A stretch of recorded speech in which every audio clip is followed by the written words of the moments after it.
북한의 대량 살상 무기 개발을 용납하지 않겠다. 지난 8일 스티브 비건 미국 대북 특별대표가 한국과 일본의 핵무장 가능성을 언급했습니다. 같은 날 미국 의회 조사국 보고서에서도 한국과 일본이 핵무장 필요성을 느낄지 모른다고 했습니다. 이는 중국이나 북한처럼 핵무장한 이웃으로부터 위협과 협박에 직면하고 있기 때문이라고 말했습니다. 이 같은 발언의 가장 중요한 목표는 북한의 겨냥에 비핵화 협상으로 복귀하라는 메시지로 보고 있습니다.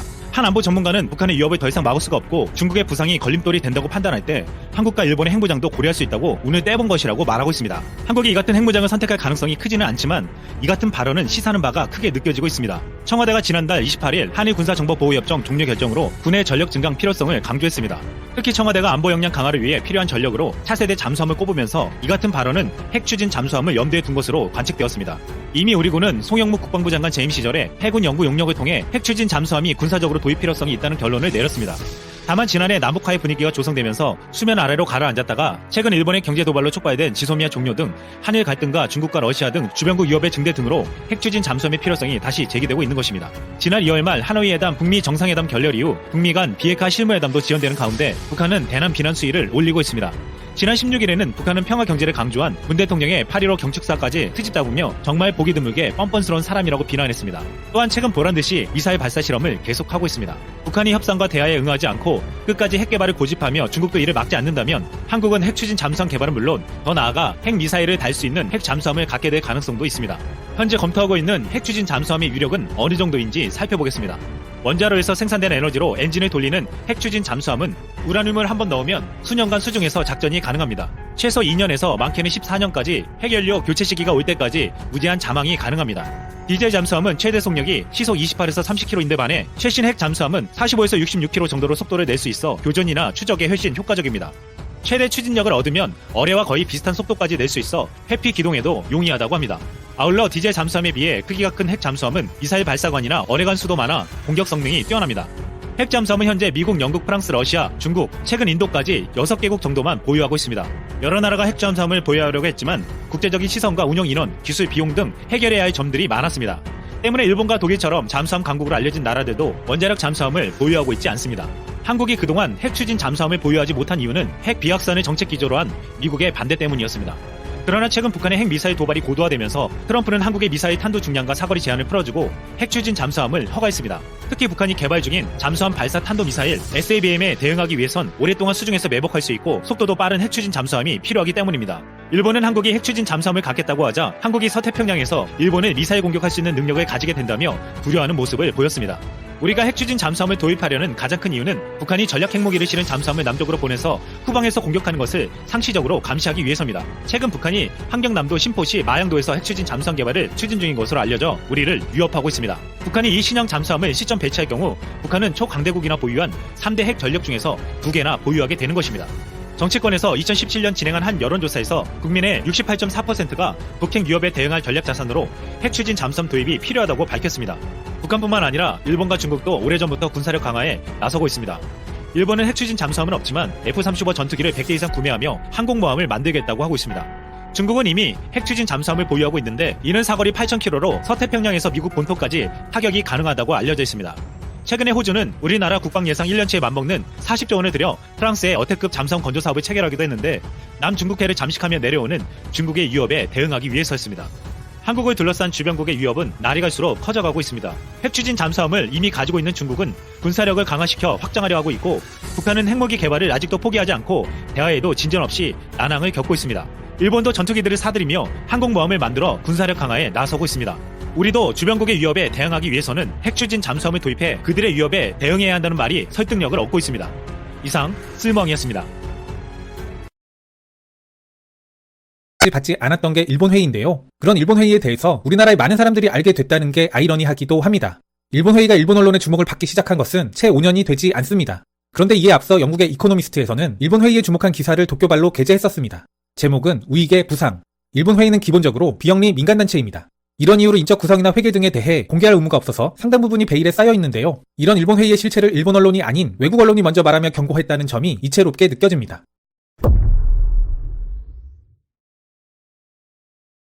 그 이름은 지극히 평범한 일본 회의. 일본에서 가장 강력한 로비 단체인 일본 회의는 국수주의자와 역사 수정주의자로 채워져 있다. 그들은 전쟁을 통해 서방의 식민주의에서 동아시아를 해방시켰다며 찬양한다. 그리고 그들은 군대를 재건하라 말하고 좌익 교사들에 의해 세뇌당한 학생들에게 다시 애국심을 고취시켜야 한다고 주장한다. 그들은 전쟁 전에 옛 시대처럼 왕을 숭배한다. 지지자들은 미국 점령이 민주주의를 가져왔다고 인정하지 않는다. 오히려 미국의 점령과 평화헌법이 일본을 퇴보시켰다고 주장한다. 기묘하게도 이러한 주장을 하는 일본 회의는 권력의 중심에서 강력하게 성장하며 영향력을 발휘하고 있음에도 일본의 미디어로부터 거의 관심을 받지 못했다. 일본은 현재 언론의 기능이 상당히 약화되어 있는 상황입니다. 한때 세계 11위까지 올랐던 언론 자유 지수는 아베 정권 들어 추락을 거듭해 현재 67위입니다. 일본 회의가 언론의 주목을 받지 않았던 이유는 이러한 일본의 언론 상황과도 연관이 있는 게 아닐까 추측해봅니다.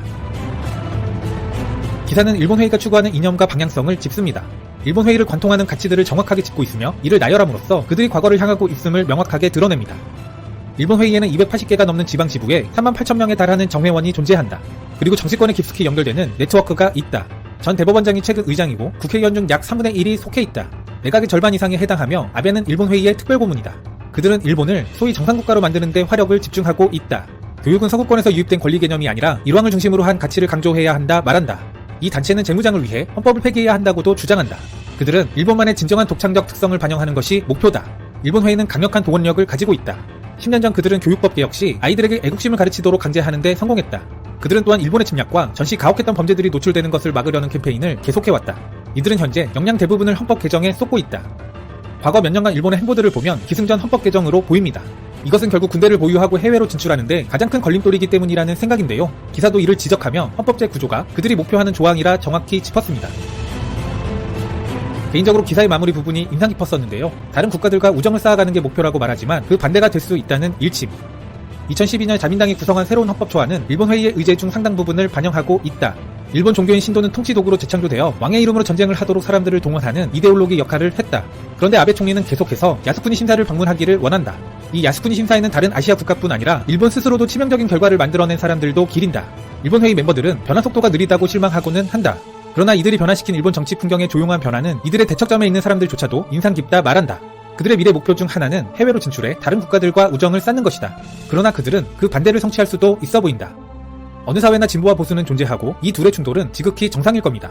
그러나 극단화된 성향이 그것도 지배적일 때 이는 공동체를, 나라를 산으로 끌고 가기도 한다는 생각입니다. 개인적으로 최근 일본과 영국이 겹쳐 보이는데요. 과거의 영광에 눈이 멀었을 때 얼마나 현실 감각이 떨어지는 결정들을 하는지 극명하게 보여준다는 생각입니다. 대영 제국의 과거 영광에 도취되어 이유 탈퇴라는 무리수를 두는 중인 영국. 그런데 아이러니하게도 이것이 영연방의 해체를 가속화시킬 수도 있어 보입니다. 제국주의 영광을 꿈꾸는 일본. 굉장히 중요하죠. 그래서 한국에서는 오래전부터 잠수함을 보유해야 한다는 의견이 제기되어 왔었는데요. 그런데 계속해서 미뤄지기만 하던 잠수함 건설 계획이 최종적으로 수립됐다고 합니다. 오늘은 잠수함에 대해서 알아보겠습니다. 사실 노무현 대통령 시절인 2000년대 초반에 핵잠수함 계획이 있었습니다만 해군이 핵잠수함을 보유하는 것보다는 이지스함을 보유하는 것이 더 중요하다고 판단하는 바람에 계획이 무산됐었습니다. 그러다 문재인 대통령이 집권하게 되면서 다시 핵잠수함을 보유하기로 계획을 수립했습니다. 핵잠수함이라는 것은 원자로에서 생산된 에너지로 엔진을 작동시키게 되는데 그 원료가 되는 우라늄을 한번 충전한다면 몇 년 동안 연료 보충 없이 작전이 가능합니다. 잠수함이라는 무기의 특성상 항상 적국 바다 아래 머물러 있어야 하고 탐지를 피해야 하는 숙명을 가지고 있습니다. 따라서 연료를 보충하기 위해서는 시도 때도 없이 이리저리 움직이는 것보다는 한번 충전으로 오랫동안 활동이 가능한 핵잠수함이 반드시 필요한 것이죠. 이 핵잠수함을 보유할 때는 두 가지 방식을 선택할 수 있습니다. 이미 핵잠수함을 보유한 나라에게서 구매를 하거나 아니면 자체적으로 새로운 잠수함을 건조하는 방법입니다. 그런데 우리나라는 자체적으로 핵잠수함을 개발하는 것으로 결정됐습니다. 여러 연구기관을 통해서 검토한 결과 우리나라가 보유한 자체 기술로 충분히 건조할 수 있고 역사적으로 핵잠수함을 보유한 나라가 이를 순순히 수출한 전례가 없기도 합니다만 무엇보다 중요한 것은 대한민국의 기술이 충분하다는 것이겠죠. 목표는 프랑스의 바라쿠다급, 즉 5,300톤급으로 잡았습니다. 바라쿠다급으로 목표를 설정한 가장 큰 이유는 고농축 우라늄이 아닌 저농축 우라늄을 연료로 사용하기 때문입니다. 우리나라는 아주 오래전부터 원전을 운용해왔고 따라서 원자로 기술이 세계적으로도 최고 수준에 올라있다는 평가를 받습니다. 게다가 우라늄 농축을 20% 미만으로 제한하고 있는 한미 원자력 협정에 위배되지도 않습니다. 그동안 한국이 드러내놓고 핵잠수함을 보유하지 못한 가장 큰 이유는 미국 때문입니다. 전 세계 리더격인 미국의 가장 큰 정책 기조가 세계적인 핵 확산을 반대하는 것인데 자신들의 가장 친한 동맹국인 한국이 핵을 가진다는 것을 용납하지 못했던 것입니다. 그러나 재작년에 북한의 도발과 핵 위협이 위험 수위까지 도달하자 미국 정부는 한국에게 두 개의 제재를 풀어주었습니다. 하나는 탄도미사일의 중량과 사거리를 풀어준 것이고 또 다른 하나는 핵잠수함 보유를 허용한 것입니다. 그럼에도 본격적으로 핵잠수함의 보유 계획을 밝히자 미국이 거세게 반발하기 시작했습니다. 에릭 프렌치라는 정치학 박사는 한국이 핵잠수함을 보유하게 된다면 한미동맹에 새로운 긴장이 생길 것이라며 반대하는 듯한 기고문을 남기기도 했고, 에릭 워타임이라고 하는 해군 전문가는 핵잠수함은 가격이 비싸고 관리가 힘들기 때문에 한국이 직접 보유하고 운용하기에는 시기상조라고 주장하기도 했습니다. 일본에서는 또 다른 반응이 관찰됐습니다. 일본 정부 차원의 공식적인 반대 의견은 없었지만 일본 네티즌들은 다른 의견을 냈습니다. 한국이 제대로 만들 수도 없을 뿐만 아니라 전차도 헬기도 만들지도 못하면서 핵잠수함을 만든다고 하니 웃긴다는 반응을 보이기도 했었고, 핵잠수함을 만들겠지만 과연 바다에 뜰 수 있을지 걱정이라면서 은근히 한국을 무시하고 있습니다. 어쨌든 한국이라는 국가의 정치 외교적인 특성상 북한의 도발에 대비한 핵잠수함의 보유는 필수적이라는 의견이 지배적입니다. 북한의 잠수함 기술은 이미 상당한 수준에 올라 있고, 또한 SLBM 등의 미사일을 탑재한다면 언제 어디서든 발사가 가능한 상황입니다. 따라서 장기간 동안 북한 잠수함을 추적하고 발사 징후를 포착하는 즉시 격침할 수 있는 잠수함이 필요하게 되는데 핵잠수함이 적격이라는 것이죠. 이러한 이유로 문재인 대통령은 더 이상 미국에만 의존하지 않고 자주 국방을 추진할 것을 꾸준히 주장했습니다. 그래서 노무현 시절에 중단된 핵잠수함을 본격적으로 추진하는 것이라고 볼 수 있겠죠. 이런 상황을 염두에 둔 국방연구소는 오랜 시간을 투자해서 핵잠수함 건조와 관련된 응용 연구를 진행해 왔는데 연구가 거의 막바지에 도달했다고 밝혔습니다. 올해 말이면 드디어 첫 시제품을 제작할 계획이라고 하죠. 그리고 원자력 기술도 이미 완벽하게 준비가 되어 있습니다. 노무현 대통령이 추진을 지시했던 2004년 원자력 연구소에서는 이미 핵잠수함 건조를 위한 원자로 기본 설계를 모두 완료했다고 합니다. 따라서 국가 지도자가 결심하고 지시만 내린다면 불과 2년 이내에 원자로를 건설하고 잠수함을 건조할 수 있을 정도로 말이죠. 기본 설계를 마쳤다라는 말의 의미는 자재만 준비된다면 즉시 건설이 가능하다는 것을 뜻합니다. 사실상 원자로의 완성을 뜻하는 것이라고 보시면 되겠죠.